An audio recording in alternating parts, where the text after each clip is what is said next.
Bonjour, bonjour. Donc, je m'appelle Esther Schmitt, je suis naturopathe, coach en nutrition et je suis aujourd'hui avec ma belle amie Natacha S, qui est astrologue à Strasbourg. Bonjour Natacha. Bonjour Esther. Et en fait, on a eu l'idée de faire cette vidéo pour vous parce qu'on avait envie de partager avec vous en fait nos passions communes qui sont pour moi le bien-être et la nutrition et pour Natacha l'astrologie. L'astrologie reliée quand même au développement personnel parce que tu n'es pas une astrologue comme plein d'astrologues. Et donc on va passer une petite trentaine de minutes ensemble et c'est l'idée en fait de poser quelques questions en fait à Natacha pour vous partager un petit peu sa vision de l'astrologie, en quoi ça peut vous aider dans votre quotidien. On va parler un petit peu de la différence entre les prévisions plutôt voyance versus le langage des astres. Moi, j'aime bien appeler ça le langage des astres. Et en fait, pour la petite histoire, on s'est rencontrés, Natacha et moi, je crois que c'était en 2010. Oui, 2019. Oui. 2019, oui, vous voyez, oui. 2019, donc ça fait 2 ans. Mais on se voit tellement toutes les deux, on se parle tellement que j'ai l'impression que ça date d'il y a plus longtemps. Et en fait, voilà, moi j'ai cette petite passion dont j'en ai pas du tout fait mon métier, mais c'est vrai que le langage des astres, l'astrologie, moi c'est vraiment quelque chose qui me passionne. Et je travaille beaucoup avec Natacha en fait voilà, pour mon propre développement personnel. Je travaille avec elle aussi sur mon activité. Voilà, parfois quand j'ai des questions, des doutes, envie de poser des dates, et je fais appel à elle et puis je regarde un petit peu si dans le langage des astres ça s'enclenche bien. Et pour moi, je peux pas dire que ça me sécurise, mais en tout cas, il y a un petit côté comme ça de voir en fait si c'est aligné un petit peu avec le langage des planètes. Et puis vous verrez que c'est pas du tout quelque chose de complètement barré, perché. Au contraire, c'est vraiment quelque chose pas de presque mathématique, hein, mais il y a quand même un côté très structuré en fait dans l'astrologie. Et moi, en tant que bonne Capricorne, j'aime bien la structure. Voilà. Je suis Capricorne et alsacienne. Donc j'aime bien la structure. Alors du coup, j'ai listé quelques questions et on va commencer tout de suite. Allons-y. Alors, peut-être en quelques minutes, tu peux peut-être nous parler un petit peu de ton parcours. Qu'est-ce qui t'a amené en fait sur ton chemin en fait à choisir finalement l'astrologie, ou c'est peut-être l'astrologie qui t'a choisi, je sais pas. Alors en fait l'astrologie, je l'ai rencontrée à l'âge de 12 ans. Mais voilà, ça m'est un petit peu la révélation. Et donc, ça a été une passion tout de suite. Donc, ça fait maintenant plus de 40 ans. Et c'est une passion, en fait, qui est toujours aussi forte. Je ne m'en suis jamais lassée parce que pour moi, l'astrologie, c'est beaucoup plus que... c'est pas juste examiner les positions planétaires, c'est vraiment une philosophie, une sagesse, un art de vivre. Enfin, c'est infini, en fait. Et donc tout de suite je suis tombée dedans et j'ai commencé à étudier. À l'époque on n'avait pas les logiciels, les outils, on faisait tout à la main, donc chaque thème il fallait que je le calcule à la main, etc. Donc j'ai acheté des petits bouquins. C'est pareil, à l'époque il n'y avait pas beaucoup de bouquins, il y avait pas grand chose. Et puis du coup à partir de là donc je suis autodidacte, mais j'ai étudié l'astrologie, mais sous toutes ses coutures, sous tous ses aspects. Je me suis intéressée, moi je suis Gémeaux, je suis très curieuse, donc je me suis intéressée à tout. Et j'ai très vite donné des consultations individuelles à des gens que je ne connaissais pas. J'ai fait des tests aussi, parce que j'ai un père scientifique, et donc il m'avait fait faire des thèmes par écrit à l'aveugle à des scientifiques. J'avais 18 ans à peu près, et qui se sont avérés quand même assez concluants. Mais il y en a même qui ont voulu me rencontrer après pour dire ça vient d'où, c'est quoi ça Je me rappelle très bien un que j'avais rencontré qui m'avait dit mais 85% de ce que vous m'avez écrit est juste. Comment ça se fait quoi. Voilà. Il était en plus il était très honnête aussi dans son feedback. Donc voilà, donc j'ai vraiment, et puis j'ai exercé d'autres métiers parce que c'est vrai que le fait de passer je faisais de l'astrologie un petit peu sous le manteau, comme ça, c'était underground. Donc j'ai toujours donné des consultations, mais sans dire que j'étais astrologue. Et c'est vraiment... j'ai vécu dans plusieurs villes en France, et à chaque fois, dès que je commençais à avoir une petite clientèle, je partais sans laisser d'adresse. Ah oui, pendant longtemps, ça a été comme ça. Oui, tu as été un peu nomade comme ça. J'étais nomade, et voilà. Et c'est vrai que j'ai exercé d'autres métiers. J'ai été comédienne, et j'ai longtemps été communicante. conseil en communication, formatrice, etc. Donc finalement, on reste dans le domaine aussi de l'échange, du partage, hein, mais ça n'a rien à voir, mais tout en donnant toujours ces consultations. Et puis à un moment donné, évidemment, il y avait les planètes qui étaient alignées à ce moment-là, voilà. Et j'ai dit, je vais officiellement et à plein temps être astrologue. Et c'est ce que je fais maintenant officiellement depuis 2 ans et demi. D'accord. Et quelle est ta vision de l'astrologie? Qu'est-ce que tu as envie d'amener finalement avec cet outil-là dans la vie des gens?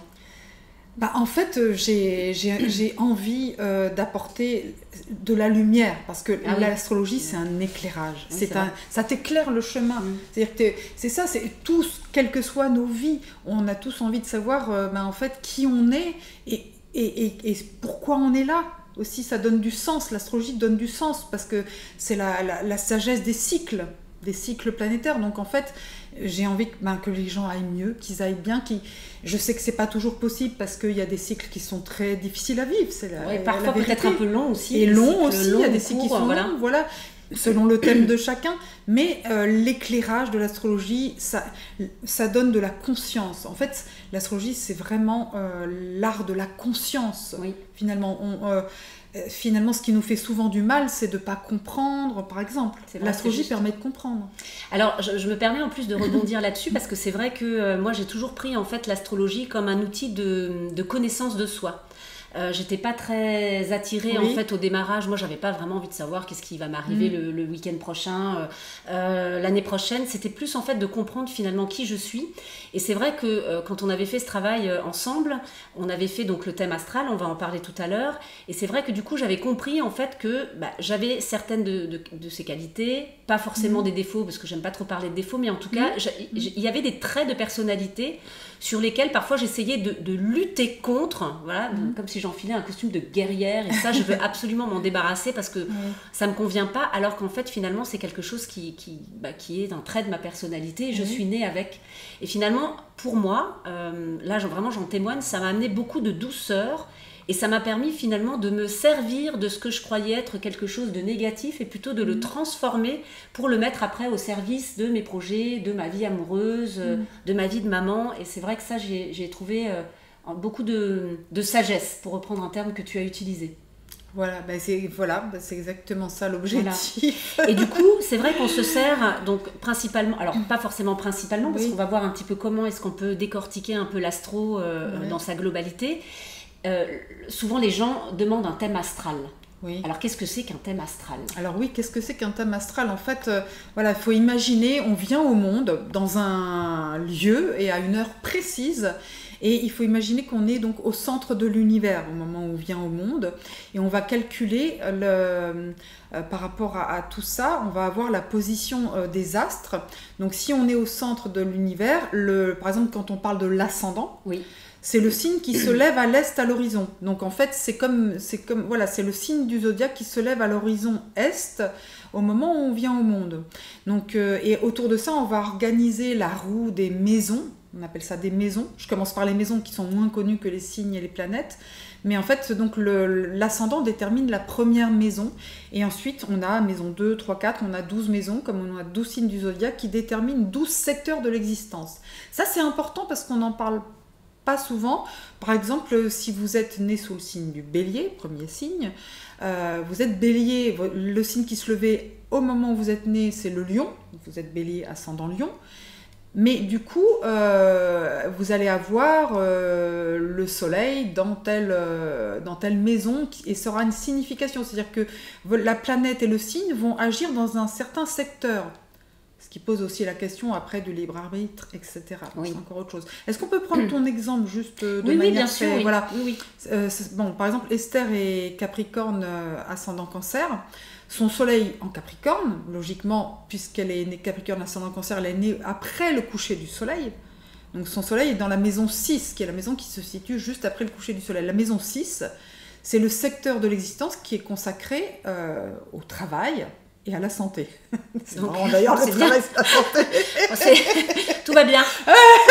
Voilà, mais c'est quand même amusant, on va dire. En plus, donc du coup, on va dire, ok, c'est un soleil en Capricorne, mais qui va s'épanouir dans ce secteur de l'existence-là. Ce qui ne veut pas dire qu'il n'aura pas un impact sur tout le reste aussi. Esther sera Capricorne dans tous les secteurs de sa vie, mais elle aura un champ d'investigation très vaste qui tournera beaucoup autour de ces thématiques-là. D'accord. Alors j'imagine que donc il y a le thème astral, donc c'est un outil, c'est le premier outil finalement que tu vas utiliser. Oui. Et quand les gens viennent te voir en consultation, quand ils te téléphonent, quelles sont on va dire les questions les plus fréquentes, en fait les problématiques, on va appeler ça des problématiques. Oui. Pourquoi est-ce qu'ils viennent les gens en fait? Est-ce que c'est des problèmes de santé? Est-ce qu'ils veulent savoir ce qui va se passer? Est-ce qu'ils veulent être rassurés sur leur travail? Pour quel type de demande ils viennent te voir en fait? Pourquoi on va rencontrer Natacha en fait?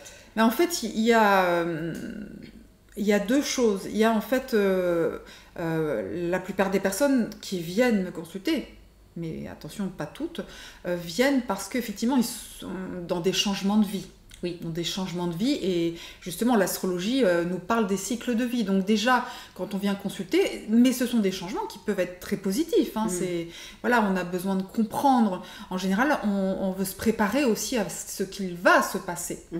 Mais l'astrologie, c'est à la fois, du coup, tu peux apprendre à te connaître et à connaître ta trame de vie. J'aime bien parler de trame de vie. Oui. Donc, tu as ta trame de vie, tu as qui tu es, ta trame, et cette trame, elle est formée de cycles. Donc, la personne, par exemple, elle va traverser un moment de remise en question sur le plan professionnel. Il y a pas mal de gens qui consultent pour le professionnel. Il n'y a pas on ne consulte pas que pour l'amour. En fait, ils consultent pour le professionnel, pour leur entreprise, pour avoir des données sur la vie de leur entreprise, ou vraiment parce qu'ils sont malheureux dans leur travail, ou ils aspirent, enfin, tout est possible. En plus, en ce moment, on est quand même dans une période où beaucoup de gens, en tout cas que moi je rencontre dans mon travail, en ont un peu assez de leur job. Ils ont envie de faire autre chose, mais ils se sentent vite freinés par la peur du manque d'argent, par la peur de tout arrêter, la peur de l'insécurité, qu'elle soit financière, matérielle, ou de ne pas savoir ce qu'on pourrait faire d'autre si maintenant, je sais pas, je travaille à la banque, j'ai un super job, je suis bien payée, ça me donne de la sécurité et de la joie, mais j'aspire à faire autre chose, j'ai envie de développer autre chose, qu'est-ce que je pourrais faire? Est-ce que pour ça, par exemple, est-ce qu'on peut venir te voir? Absolument, oui, on peut. En fait, en réalité, l'astrologie, on peut poser les questions qu'on veut, avoir les problématiques qu'on veut. C'est un référent, c'est une matrice, pour moi, c'est la matrice de la compréhension de l'univers pour nous les terriens. Donc en fait, j'ai un éventail, c'est-à-dire que la personne peut très bien venir en disant voilà, moi je suis j'ai envie de changer de travail, j'en ai marre, etc. C'est complètement pertinent. Il se passe des choses dans ma vie sentimentale, ou au contraire, je suis seule depuis des années, est-ce que je vais retrouver quelqu'un? Enfin, tout est possible, y compris des questions très précises. D'accord. Il y a des questions sur l'immobilier de manière très pointue. On peut dire tiens, voilà, ça peut aller dans la plus grande précision, ou d'une manière générale, j'ai envie de mieux me comprendre. Tu vois, le champ, il est extrêmement vaste. Il n'y a pas de limite. Et toutes les questions sont valables. C'est-à-dire que moi, je dis toujours, si une personne me pose une question, je fais en sorte de lui répondre. Évidemment, j'ai quand même une déontologie, c'est-à-dire qu'il y a des choses, je ne vais pas répondre à des demandes qui pourraient porter préjudice à qui que ce soit. Voilà. D'accord. Alors du coup, ça m'emmène vers la question entre la différence finalement entre la voyance et l'astrologie. Voilà. Parce que quelque part, on dit que l'astrologie est un outil de développement personnel, de connaissance de soi, on travaille sur les cycles. Ça nous permet de nous préparer effectivement pour nous préparer dans l'instant présent, mais aussi quand même préparer notre futur. Et en même temps, il y a une frontière, j'imagine, avec la voyance, où là, voilà, quelle est la différence ? Comment est-ce qu'on peut se fier finalement à ce que tu vas nous partager pendant la consultation et en même temps y mettre une frontière de voyance ou voilà, c'est quoi finalement la différence entre les deux? Oui, alors il y a une très grande différence, c'est que l'astrologie, ça s'apprend. Il y a des référents qui sont les mêmes, même si entre astrologues on peut discuter sur certaines techniques, certains sont pour ci, pour ça, mais globalement on utilise quand même la même chose, comme un pianiste, tous les pianistes utilisent des gammes, etc. On a des gammes, donc on apprend, il faut des années pour vraiment maîtriser l'art de l'interprétation. Et j'aurais envie de dire, il faut toute une vie. Et après, c'est très technique en fait. Hein. Il y a un côté mathématique, oui. Qui est voilà, et puis astronomique, mathématique, et puis il y a la part de l'intuition aussi. C'est-à-dire que moi j'intègre énormément dans ma pratique. Hein, voilà, je travaille. En fait, quand je prépare un thème, c'est très technique. Je suis dans le côté technique parce que avant que les personnes viennent me voir, je passe environ 1 heure à préparer leur thème, voire plus, hein, quand même, il faut le savoir. Donc je vais calculer, je vais regarder, tiens, telle période, il y a ça, il y a ça, il y a ça. Et puis la personne vient me voir, et là j'oublie tout, et je me connecte sur le thème, et là, il y a une sorte de... là du coup, je laisse venir ce qui vient. Il y a un flow qui vient, et voilà. Et dans ce flow, il y a évidemment des perceptions, mais ça c'est moi, je parle de moi, il y a des perceptions qui sont pas que technique, loin de là. Après, la différence avec la voyance, c'est que la voyance, c'est des gens qui ont un don, et par contre, ils ne savent pas forcément dater les choses, même s'il y en a qui vont donner des dates, etc. Ou alors, ils vont voir des choses et ils vont dire, je caricature, mais vous allez rencontrer une personne qui est comme ci ou comme ça. L'astrologie, c'est différent, ce sont des cycles, et on comprend, c'est-à-dire que c'est rattaché à soi. C'est pas juste on te pose le truc qui va t'arriver, etc., comme un dictat. Non, tu le rattaches à toi, à qui tu es, à tes cycles, à ta trame. Donc ça fait sens, et c'est pas juste t'as une rencontre qui sort de nulle part. Enfin, je sais pas si je réponds assez clairement. Si, c'est clair. Après, moi, c'est vrai que quand je regarde par rapport à mon expérience personnelle, parce qu'on a travaillé ensemble, sur des... Moi, j'avais besoin, à un moment donné, d'être accompagnée sur des dates spécifiques que j'avais envie de poser pour organiser des séjours, des séminaires, etc. Et là, dans ces cas-là, clairement, je fais appel à Natacha et on regarde ensemble si le timing est bon. En fait, c'est juste ça. Après, c'est ma décision après de dire je fais ou je fais pas à ce moment-là. C'est ça. Mais ce qui est juste, effectivement, pour rebondir sur les cycles dont tu parlais tout à l'heure, c'est que parfois il y a des cycles en fait où il y a un peu de blocage et où c'est pas forcément le moment de lancer des actions très massives et très puissantes, parce que c'est plus des moments où il faut plus prendre du temps pour préparer, et après arrive un cycle effectivement où là, si la préparation a été bien faite, on pose les actions et c'est plus structuré. Et c'est vrai qu'effectivement dans cet aspect de cycle, en tout cas moi j'avais effectivement des réponses de Natacha qui me disaient là tu es dans ce type de cycle, donc c'est un moment de connexion, de rencontre avec des personnes, donc si j'avais été dans un moment où j'avais besoin de rencontrer quelqu'un, je savais que peut-être qu'il y avait une espèce de fenêtre de tir, si je puis dire, où on va dire les planètes entre guillemets étaient propices. Ça ne veut pas dire que si on est dans un cycle de blocage, je rencontre personne, c'est toujours cette nuance c'est comment finalement comment s'en servir pour bien préparer. Oui, c'est ça. Voilà, comment s'en servir pour bien préparer, ça me vient à la question du libre arbitre, finalement, mais comment laisser finalement l'instant présent et la vie, l'univers, la nature, tu vois, nous servir finalement dans ce qu'on doit accueillir. C'est la question du libre arbitre que, évidemment, c'est une grande question existentielle que je me pose depuis toujours, comme je fais de l'astrologie depuis très petite. Alors maintenant, j'ai quand même une idée sur la question. C'est juste un ressenti, c'est que le thème de naissance, c'est votre carte d'identité céleste, c'est l'ADN astral. Astral. On a l'ADN astral, après on a le conditionnement historique, sociologique, familial, etc. Donc on a tout ça, c'est tout un ensemble. Mais par contre, on a un libre arbitre dans un champ limité. C'est-à-dire que tu es Capricorne, tu ne pourras pas te transformer en Lion, tu vois. Tu as la lune en Lion, mais tu pourras pas... Capricorne, pour juste expliquer pourquoi, c'est que le Capricorne est un signe plus, on va dire, il a une espèce de... Il aime la structure, la discrétion. C'est ça, par exemple, la profondeur, l'exigence, c'est un signe la pureté, c'est un signe du mois de décembre, janvier, donc on est dans l'hiver, le froid, on aime bien rester chez soi avec le thé, la couette, alors que Lion, c'est un signe très solaire, du mois d'août, fin juillet, donc là on est vraiment dans la lumière, si je puis dire, donc il y a un peu une... Alors oui, c'est-à-dire que c'est plus que ça. C'est-à-dire que tu peux pas... tu peux pas...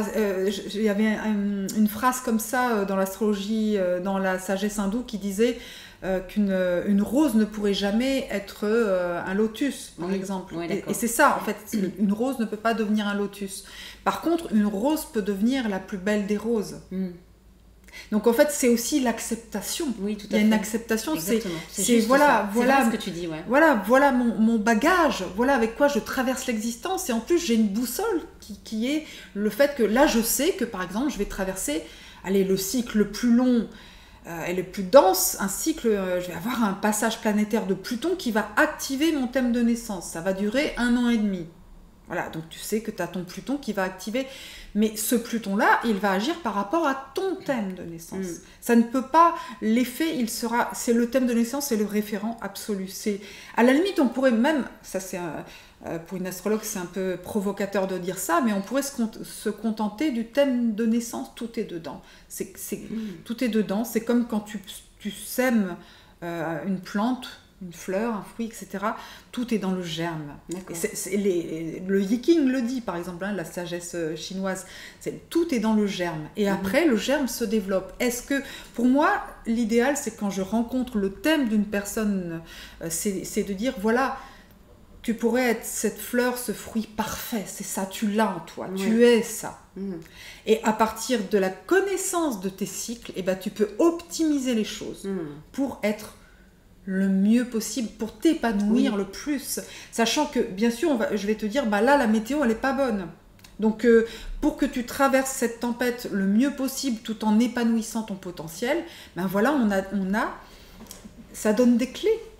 L'astrologie donne des clés pour que tu puisses te dire ok, là je sais qu'il y a une tempête, mais s'il faut je vais la traverser super bien.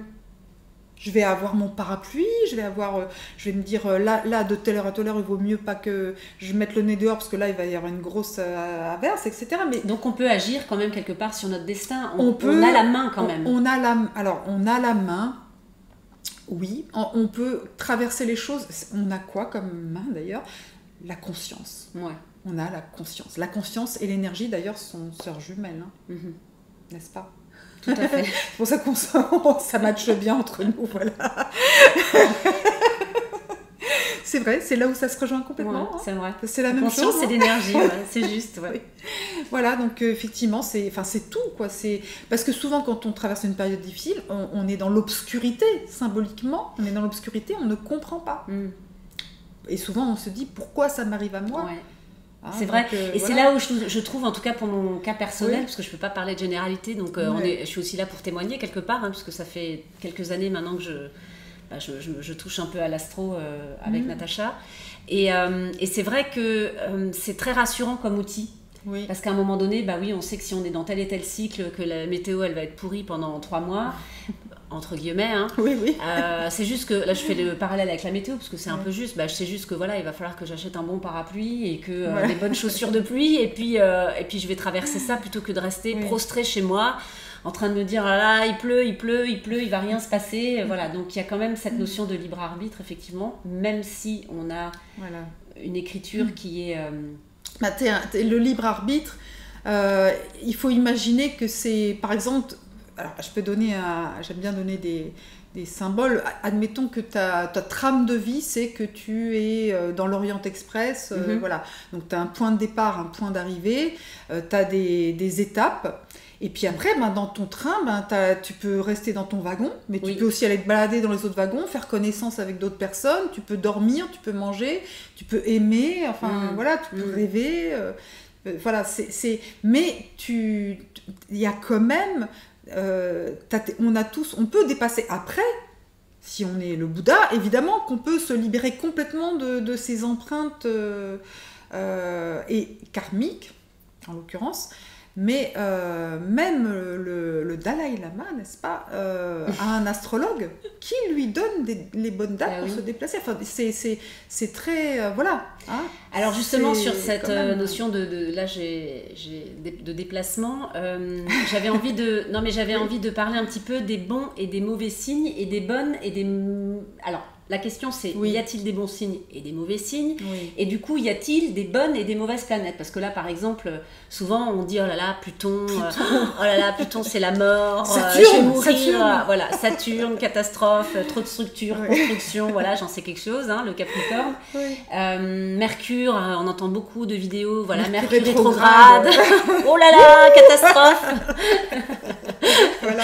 Du coup, est-ce qu'il y a des... Alors, peut-être on va commencer par les planètes, bonnes planètes planètes. Oui, voilà, c'est vrai. Bonne planète, moins bonne planète. Et après, on peut peut-être dire un petit mot sur est-ce que c'est vrai? Y a-t-il des bons signes et des mauvais signes? Oh là là, point de vue intéressant. C'est vrai que là c'est pour parler des questions qui reviennent très souvent. On parle beaucoup, par exemple, sur les réseaux sociaux, de Mercure rétrograde. D'ailleurs, à partir du 27 septembre, il va rétrograder dans la balance, hein, mais on en reparlera. Mais en fait, ça arrive environ 3 fois par an pendant 3 semaines, hein, je schématise, où Mercure semble... Qu'est-ce que c'est la rétrogradation? C'est que, vu de la Terre, en fait, Mercure, du coup, on a l'impression qu'il recule dans le ciel, il est juste plus lent. Mais enfin, c'est un phénomène astronomique, mais en réalité, il ne revient pas en arrière. Mais symboliquement, l'astrologie, c'est aussi symbolique, c'est du symbole. C'est un symbole, on observe et on dit, ok, Mercure semble revenir sur ses pas, donc c'est un temps propice à l'introversion, à revenir sur des choses, parfois on revient sur des décisions, on les réexamine, on réfléchit.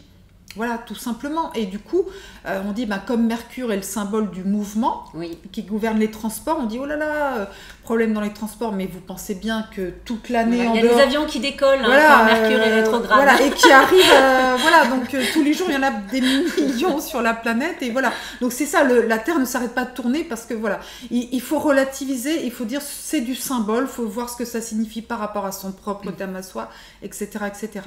Donc ce sont des temps propices à certaines choses, ok. De là, ok. Et après, donc les planètes Saturne et Pluton, on dit ce sont les planètes du karma. C'est vrai qu'elles sont plus liées justement à ce qui vient du passé, à ce qui vient de l'antérieur. Alors moi, j'utilise pas mal là.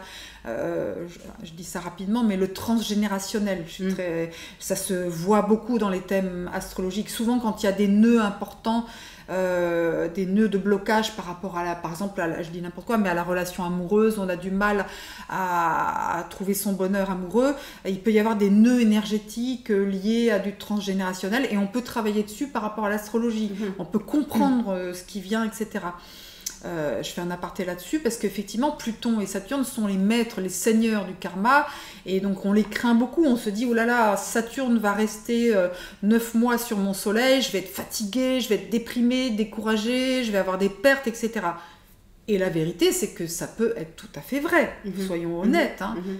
C'est pas forcément facile, c'est aussi des responsabilités, c'est lourd. Saturne sur le soleil, Saturne le plomb sur le soleil l'or, on a l'impression que c'est le plomb qui domine, on prend tout. Mais il peut se passer des choses extrêmement, comme c'est le bâtisseur, Saturne. Donc il est là aussi pour nous obliger à nous concentrer, à nous restreindre pour construire. Donc voilà, finalement, toutes les planètes, finalement tu arrives toujours à sortir, je trouve, en tout cas le bien de chaque planète. C'est ce que je souhaite vraiment, c'est de dire c'est un processus alchimique. Oui. On est tous dans un processus alchimique. On veut tous se transformer en des êtres rayonnants, épanouis, et bienveillants, et avoir une belle vie, être dans la joie, c'est la quête de tous. C'est ça. Mais voilà, et donc c'est un art bienveillant pour moi, l'astrologie. On est dans la bienveillance, l'accueil, l'acceptation. Oui. Voilà, et qu'on soit sur le chemin de notre âme, voilà, de manière bénéfique. Merci. Un petit mot quand même sur les signes. Oui, rapidement. Alors non, il n'y a pas de bons ou de mauvais signes. Tous les signes sont formidables. Tous les signes ont leur potentiel d'expansion. Exactement. Donc voilà, des fois on dit, oh là là, mais moi, je prends l'exemple, celui qui a la plus mauvaise réputation, le Scorpion. Mais en fait, chaque signe a ses points forts, ses points d'amélioration, comme toute personne. Et le Scorpion, par exemple, ça va être un excellent signe pour certaines choses. Justement, il connaît les forces de transformation. Il peut, donc là où il y a besoin de transformation, le Scorpion est excellent. Le Bélier, il va être excellent là où il faut lancer l'action, avoir le courage, l'audace de prendre des décisions rapides. Le Taureau, il va être super pour construire des choses sur la durée, avoir la ténacité, l'endurance et la joie de la vie aussi terrestre, hein, les fruits de l'existence, etc., etc. Donc voilà, c'est ça, on a tous nos défauts, nos qualités. D'accord. Et puis le but, c'est de les connaître et de voir comment ça peut matcher aussi avec les autres. Tout à fait. Et est-ce qu'il y a un 13e signe ? Alors, en fait, non, ça aussi, on me dit tout le temps. Alors, en fait, on confond le zodiaque tropical que j'utilise et le zodiaque sidéral qui est encore autre chose que j'utilise aussi, parce que ça, c'est notamment les hindous l'utilisent et moi, j'utilise aussi l'astrologie hindoue, mais ça, c'est encore autre chose. Mais en fait, d'ailleurs, on peut utiliser les deux zodiaques, moi, je le fais. Mais le 13e signe, c'est le serpentaire, c'est une partie du scorpion. En fait, c'est lié aux constellations. Et les constellations, ce sont des constellations dans le ciel. Les signes, c'est lié au parcours du soleil apparent autour de la Terre, l'écliptique. La course apparente du soleil autour de la Terre, qui correspond peu ou prou à l'année calendaire que nous utilisons, le calendrier solaire. Et cette course du soleil, on la divise en 12 morceaux à part égale. Le premier morceau démarre le jour de l'équinoxe du printemps. Donc là, c'est le point vernal, c'est le début du signe du bélier. Et même si on a un décalage avec la précession des équinoxes par rapport aux étoiles repères qu'utilisaient les anciens, eh bien ça, c'est un autre zodiaque, dont d'ailleurs le point n'est jamais le même. Il y a au moins 10 ou 12 manières, voire plus, de calculer le début du zodiaque précessionnel, c'est très technique, hein. Mais le zodiaque tropical que vous connaissez en grande majeure partie, il est basé sur la course du soleil, l'écliptique, divisé en 12 morceaux. Et donc ça c'est immuable. L'équinoxe détermine le début du premier signe qui est le bélier. Alors, il nous reste quelques minutes. Je voulais faire un petit peu la liste avec toi revenir un petit peu rapidement sur pourquoi est-ce qu'on peut prendre rendez-vous avec toi ou te rencontrer. Mais alors, on a compris qu'il y avait le thème, effectivement. Oui, mais moi, je fais d'autres choses avec toi. Oui, on peut. Et est-ce que tu peux nous dire un petit mot parce qu'une fois qu'on a fait le thème, on a des choses, effectivement, qu'on découvre sur nous. Mais après, comment finalement, comment continuer, quoi? Est-ce qu'on peut se revoir une fois par an? Est-ce qu'on peut faire un... Voilà, dis-nous un petit peu pourquoi est-ce qu'on peut avoir besoin de l'astrologie. En effet, parce qu'il y a des types de consultations que les gens ne connaissent pas bien. Donc on peut venir pour faire bien sûr son propre thème et je fais une prospective sur les 2 ans qui viennent dans le futur, on remonte sur le passé, etc. aussi. Ça, c'est la grande consultation. Et après, on a des consultations, on peut venir effectivement à chaque anniversaire parce qu'on a un thème astrologique qui s'appelle la révolution solaire chaque année, on peut se préparer pour l'année qui vient, s'organiser. On peut faire un thème pour trouver une bonne date pour un événement. On peut faire un thème d'entreprise. On peut faire le thème de n'importe quel événement. On peut faire, ce qui est très important aussi, on peut faire un thème de couple. Comparer le thème de 2 personnes, le thème du couple ou le thème de la relation parent-enfant, etc. On peut vraiment travailler sur le thème de 2 personnes. On peut travailler même au sein d'une entreprise. Je fais ça aussi. C'est-à-dire, par exemple, le thème de l'entreprise, le thème des salariés, des dirigeants, etc. Et voir comment ça match. On peut aussi faire de l'optimisation de dynamique de groupe avec l'astrologie. On peut répondre à des questions précises, c'est-à-dire faire un thème, une consultation très courte en disant voilà, on m'a proposé tel emploi, ça ne veut pas dire que c'est l'astrologie qui va décider à ta place, mais c'est intéressant, voilà, qui va te donner des billes pour bien ou te préparer on peut préparer un entretien d'embauche grâce à l'astrologie, parce qu'il y a je le fais vraiment, c'est-à-dire que on se prépare grâce à l'astrologie, telle date, tel jour par rapport au thème de la personne. Voilà, comment optimiser ses chances d'avoir l'emploi en se présentant, en sachant qu'il y a tel ou tel aspect, et on va pouvoir s'approprier le temps pour le mettre à profit pour soi, pour l'optimiser. Donc ça, on peut faire de l'optimisation de plein de situations finalement. Super. Aussi. Voilà. Merci beaucoup Natacha. Pour terminer, je voulais juste, comment est-ce qu'on peut être en lien avec toi? On te retrouve sur ton site internet. Alors en fait oui, mon site internet c'est Natacha, natacha-s.com, donc il y a une page contact. Après vous pouvez aussi directement me contacter par mail sur Natacha, natacha.astrologue@gmail.com. Donc on peut m'envoyer un mail pour me... Voilà. Tu es présente aussi sur les réseaux sociaux? Oui, je suis aussi présente sur Instagram, natacha.astrologue. surtout à Instagram. Je suis sur Facebook, mais on va dire que mon média privilégié, c'est quand même Instagram, voilà, où je fais de temps en temps des lives, des vidéos IGTV, je publie dès que je peux. Et je suis aussi sur Top Music. On peut écouter mon horoscope quotidien sur Top Music, voilà. Et puis je vous recommande vivement de vous inscrire à sa newsletter via son site internet. Oui, c'est vrai. Parce que c'est vraiment super, parce qu'il y a toujours plein d'infos. Et moi j'adore, c'est mon petit moment que j'adore, voilà, c'est quand la newsletter arrive. Alors je sais que souvent on reçoit plein de mails, et voilà, mais voilà, celle-là moi je la lis du premier au dernier mot. Et il y a toujours voilà, des petits conseils bienveillants, il y a toujours un peu voilà, une idée un petit peu de ce qu'on est en train de traverser en ce moment.